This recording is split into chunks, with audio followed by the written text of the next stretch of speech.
Guys, whenever you're working on your applications, make sure that the technique is realistic. That is what this video is all about. I want to show you realistic fighting techniques you can use with your Wing Chun. Now, let's say the opponent is just keeping their distance and they're just baiting you with the front hand.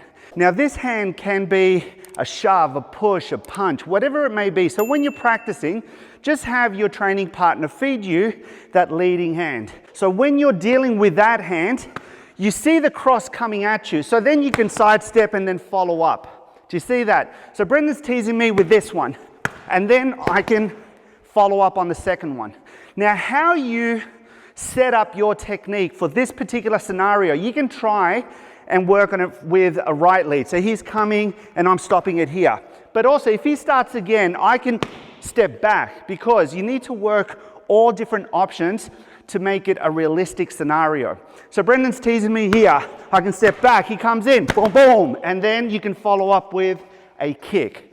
So he's coming with the left, and then, now once you're doing this, you need to also work on different rhythms, right? So in this case, Brendan can set me up shoving with a 1 and then maybe coming with a 1-2. It's the same thing but a different feel to it because the rhythm is different. He's setting me up with the first and then he comes in with the double, and then you can follow up the same way. Now, once you deal with this particular format, have your training partner feed you the same initial part, but then maybe come at you with a hook. So once again, I'm here, I'm dealing with that first hand, but then he comes in with a hook. Now I can jam with the kwansao. Now for you to counter from the kwansao, you can easily follow up with a double punches. So he comes in, I go boom, boom, cover, boom, and then you go in with the double. 1, cover, cover, boom, and then you go in. Now once you counter with that double, you can follow up depending on how far you are from your opponent.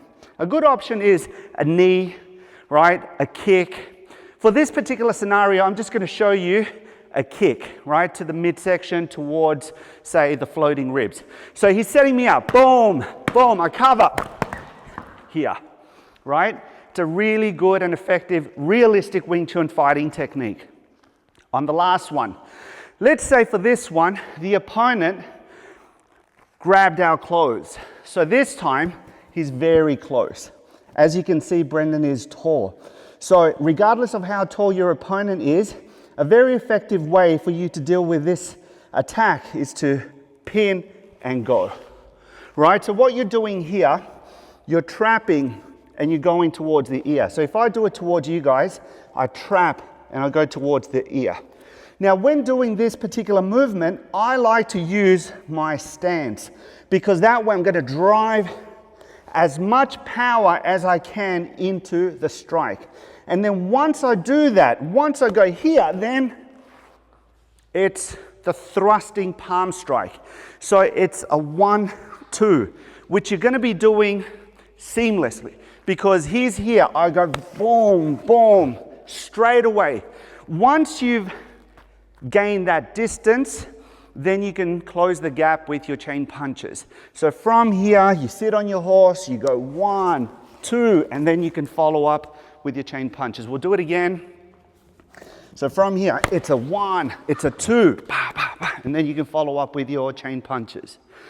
So guys, make sure, like every other technique I teach in my videos, you practice both sides. First, do it systematically, step by step, and then try to flow when you're working on the application. So that way you can see if your footwork, your stance, your mobility is precise and the way it should be for it to be effective. Okay, so if you haven't watched my previous video, I'll post a card up here so you can check it out. And guys, go to my online university and grab that free Wing Chun course to take your Wing Chun to the next level. Thanks so much, guys. I'll see you in the next one.